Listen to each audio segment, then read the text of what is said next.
जय श्री राधे मित्रों। मैं पंडित आशीष शर्मा बरनाला ज्योतिष ज्ञान एवं उपाय मेरे इस YouTube चैनल में आप सभी का बहुत बहुत स्वागत है। आशा करता हूँ कि आप सुखी होंगे, आनंदपूर्वक होंगे, हेल्थी होंगे और भगवान से यही प्रार्थना करता हूँ कि सबके जीवन में मंगलमय हो, सबका जीवन स्वस्थ हो, परिपूर्ण हो। तो आइए आज इसी के साथ आज मैं जिस बात की चर्चा करूँगा, जिस टॉपिक पे चर्चा करूँगा, जिस टॉपिक के लिए आज मैं इस वीडियो को बना रहा हूँ, तो आइए उस टॉपिक को हम शुरू करते हैं। काल सर्प दोष आप सभी जानते हैं और सभी ने सुना होगा कि काल सर्प दोष होता है हमारी कुंडली के अंदर। ये जरूरी नहीं कि सभी की कुंडली के अंदर हो। 70-80% या 50-60% लोगों की कुंडली के अंदर यह योग पाया जाता है। लेकिन व्यक्ति सोचता है कि काल सर्प योग क्या है, यह कितने प्रकार का होता है और यह हमारी जिंदगी में क्या परिणाम लाता है, इसको किस प्रकार से सही किया जाए, क्या इसके उपाय होते हैं, क्या इसके परिणाम होते हैं, या किस कारणवश यह हमारी कुंडली में परिणाम देता है। तो आज हम इन सभी बातों पर चर्चा करेंगे। तो मित्रों, सबसे पहले मैं यह बताऊंगा आपको कि जब हमारी कुंडली के अंदर राहु और केतु यह सर्प का कारक है। राहु जो है सर्प का मुंह होता है और जो उसका बाकी हिस्सा यानी पूंछ ये केतु कहलाई जाती है। जब हमारी कुंडली के अंदर एक जगह पर राहु होता है और दूसरी जगह पर नीचे केतु होता है और उसके मध्य में जितने भी ग्रह हैं बाकी वह सब फंस जाते हैं, या राहु और केतु के अंडर में सारे ग्रह एक साइड हो जाते हैं, तो उसको काल सर्प दोष कहा जाता है। तो इसका निवारण कैसे करें, सबसे पहले मैं निवारण बाद में बताऊंगा। सबसे पहले मैं ये बताऊंगा कि जो यह काल सर्प दोष होता है यह कितने प्रकार का होता है। तो मित्रों, जो काल सर्प दोष है ये 12 प्रकार का मेन है। 12 प्रकार के इसके योग बनते हैं। तो मैं उसी की चर्चा पहले करूंगा, बाद में आपको इसके उपाय भी बताऊंगा। तो सबसे जो पहला काल सर्प योग होता है वह होता है अनंत काल सर्प योग, जो कुंडली में बनता है।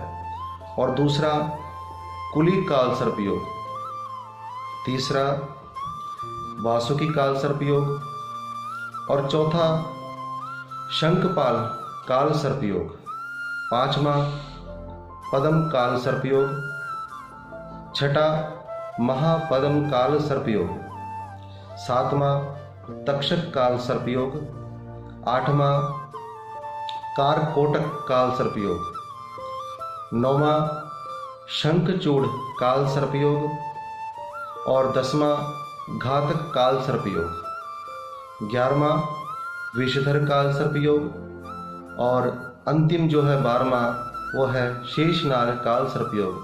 तो यह 12 प्रकार के काल सर्प योग होते हैं जो कुंडली में पाए जाते हैं।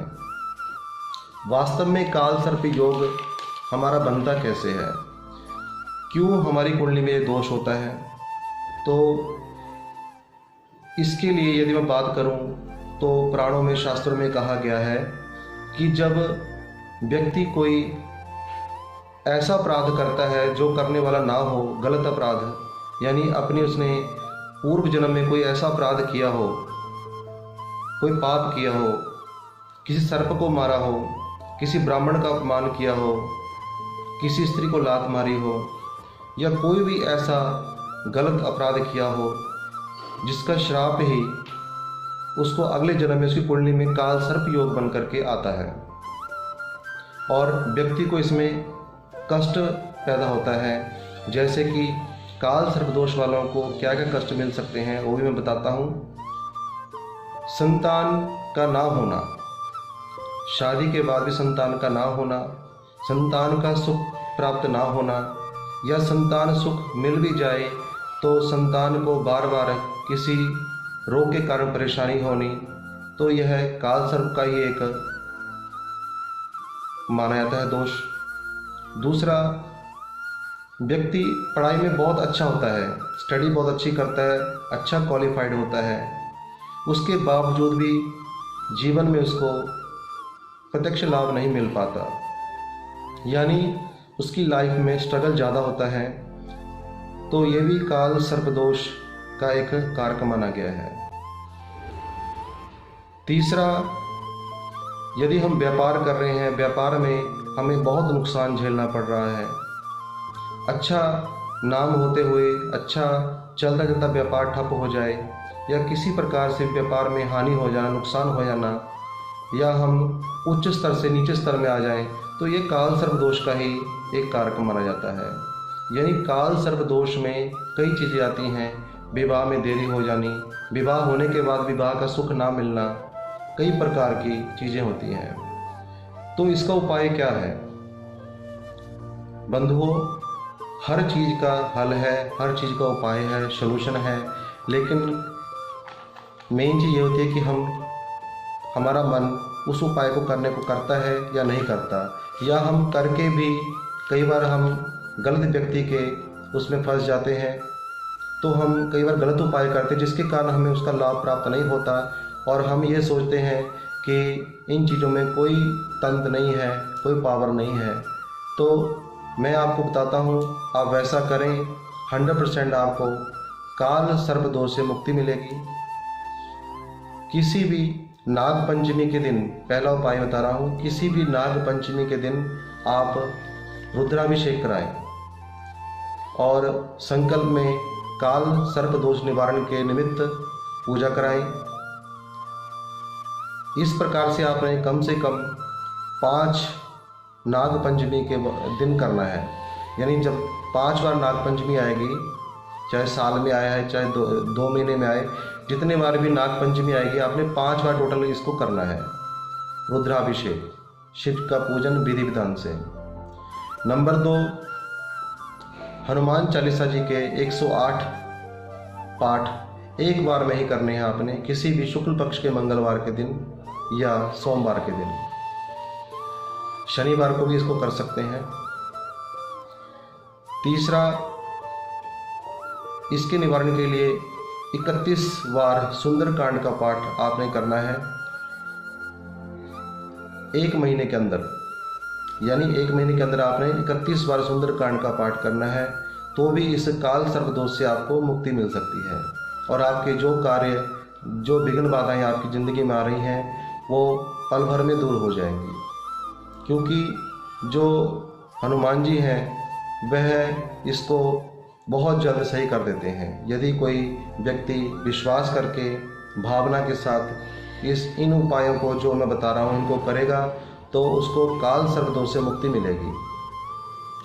और सबसे बड़ा और जो सबसे महत्वपूर्ण जो मैं उपाय बता रहा हूँ वह है पंचाक्षर मंत्र का जप। यदि आप अच्छे ब्राह्मण से, अपने पुरोहित से, या किसी भी अच्छे ब्राह्मण से, विद्वान ब्राह्मण से पंचाक्षर मंत्र का 1.25 लाख जप करवाते हो इसी निमित्त से, काल सर्प दोष निवारण के निमित्त से, तो आपका 100% जो है ये दोष दूर हो जाएगा। या फिर महामृत्युंजय का 1.25 लाख जाप यदि आप करवाते हैं तो भी आपको इससे मुक्ति मिल जाएगी। तो आज मैंने आपको काल सर्प दोष के बारे में बताया है कि ये कैसे होता है, इस कितने तरह का ये काल सर्प दोष होता है, और क्या क्या विघ्न बाधाएं ये हमारी ज़िंदगी में लाता है। तो सभी बातों की आपको मैंने जानकारी दी है, और इसके क्या उपाय होते हैं ये भी बताया है। तो उम्मीद है कि आपको मेरी इस वीडियो से प्रसन्नता होगी, अच्छी लगी होगी। और यदि आपको वीडियो अच्छी लगे तो कृपया लाइक ज़रूर करें, शेयर ज़रूर करें, और अपने मित्रों के साथ शेयर करें, फेसबुक, यूट्यूब में शेयर करें, और मेरे इस चैनल को सब्सक्राइब ज़रूर करें। इतना कहते हुए आज की इस वीडियो को मैं यहीं विराम देता हूँ। राधे राधे।